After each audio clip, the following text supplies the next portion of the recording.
PhotoLab 9, which is jam-packed full of features, is not just relevant to our nature photography genre, but in anticipation of our Colours of India tour, we're going to edit a couple of portraits on a recent India trip, and we're going to use the newly developed AI masking tools in the software.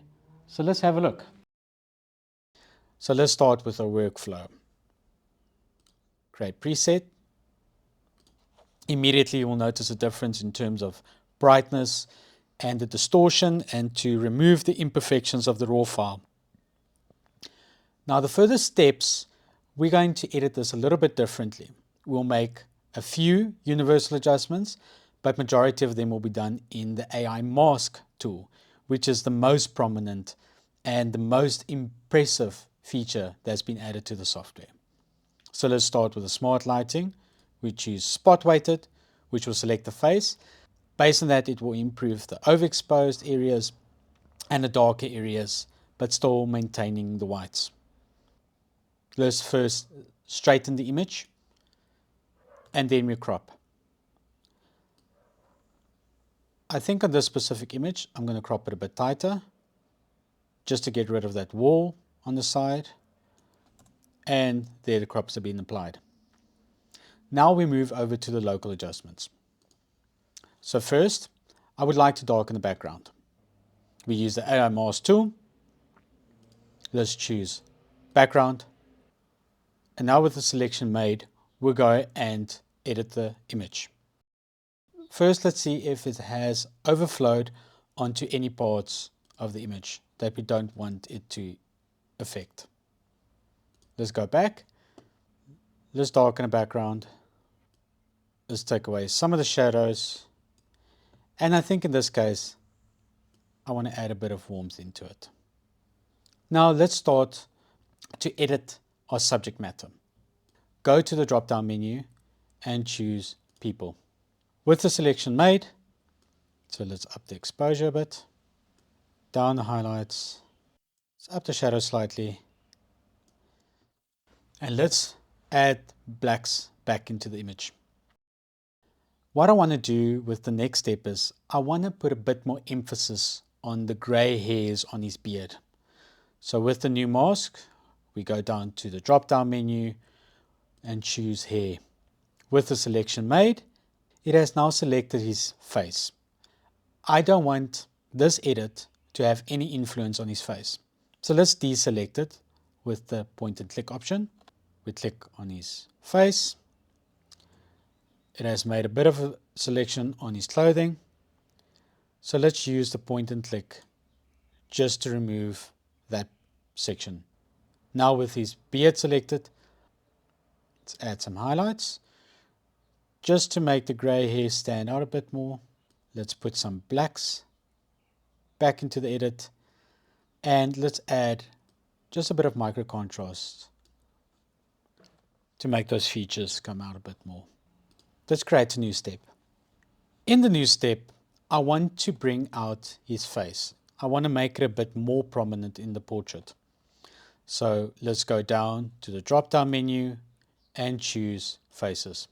With faces selected, you'll see that it has now made a selection over the center of his face, his mouth, but not the ears. Let's add the ears. Let's go to the point and click option, click on one ear, click on a second ear. With that selection, let's increase the exposure slightly on the face, remove some of the highlights.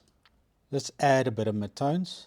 Let's add just a bit of black, and let's add some contrast just to define those features.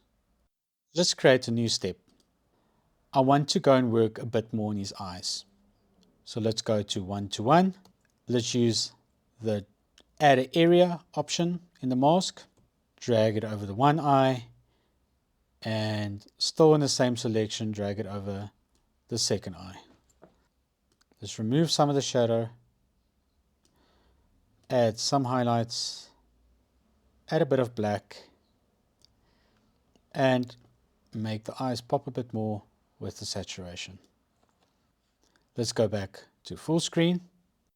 So all in all, I'm happy with the edit. Let's click on close so we can view it. Let's compare before and after. Click down compare. That's my original. Release it. That's my edited image. Let's go in the loop tool just so we can have a look at all these details. Pin sharp. Let's go over to the next image. So with the process, it's fairly much exactly the same. I'm going to do my preset.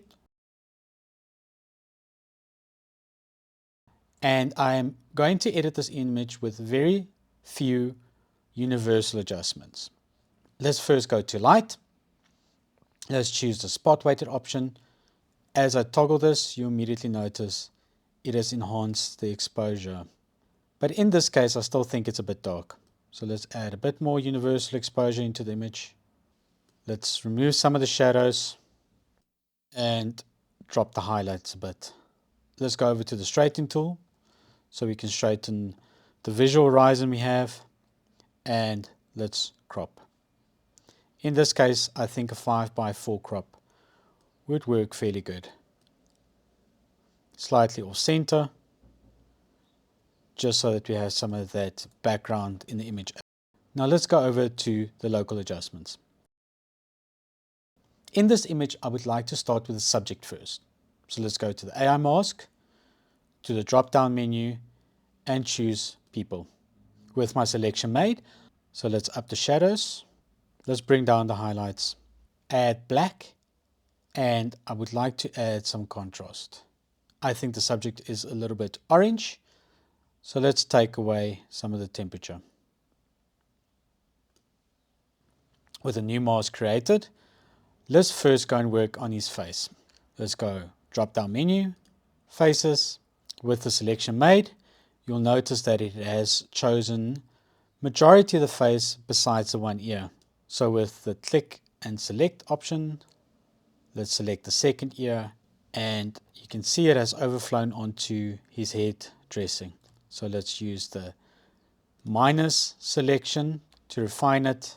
It's gone over to the hair slightly.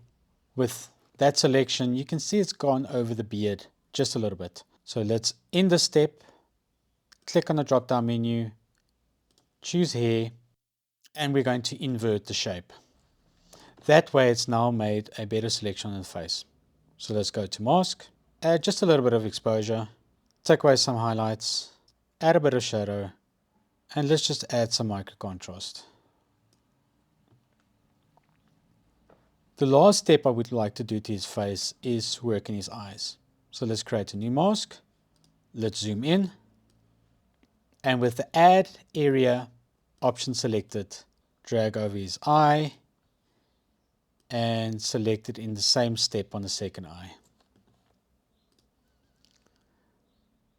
Let's take away some of the shadow, drop the highlights, add a bit more black, and let's add some saturation to make it a bit more vibrant. Zoom to fit, close. So overall, I think the face is pretty good. In the next step, I would like to work on his beard a bit. Let's add a new mask, use the add a selection option, click it on his beard, but as you can see, it's now overflowed onto his clothes. Let's remove that selection, click on a minus add area option, deselect that side, let's deselect that side, over the rest of his clothing at the bottom. So as you can see, it has gone over to the background a bit. So in this mask, go to that, drop down menu, choose background, and let's invert the shape. Now the selection has been refined. Let's add highlights, a bit of black, let's add some micro contrast. Let's create a new mask, and in this case his head dressing, I want to make those colors pop a bit. So let's go to the add selection area, put it down on his head dressing. Let's add some vibrancy and some contrast. Now for my next step, I want to go and work on the background. The first thing that you'll notice, there's a dust spot on that side. So let's go to the repair tool, click on the dust spot, close, and it's been removed. So let's create a new mask, AI, drop down menu, and choose background. With the background selected, I'm going to darken a bit more, and I'm going to bring out some of the details with the clear view plus option. I'm going to drop down the contrast a little bit, and I'm going to make it just a bit warmer. Now the last thing I want to do with this image, as we have this flow from dark to bright in the background, I'm going to make the left side a bit darker. So let's create a new mask, use a gradient, drag the selection, but as you can see, it has now overflowed onto my subject. So let's create a new submask, AI mask, drop down menu, and choose people. So I want to see the selection that it has made, but let's convert it to black and white. On that people AI mask, let's invert the shape, so it deselects my subject.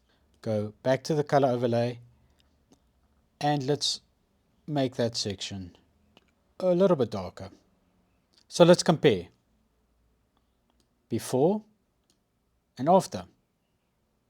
So this is how you can use DxO PhotoLab 9's new features, not only for nature photography, but for other genres, such as portrait photography, to get the most out of your images.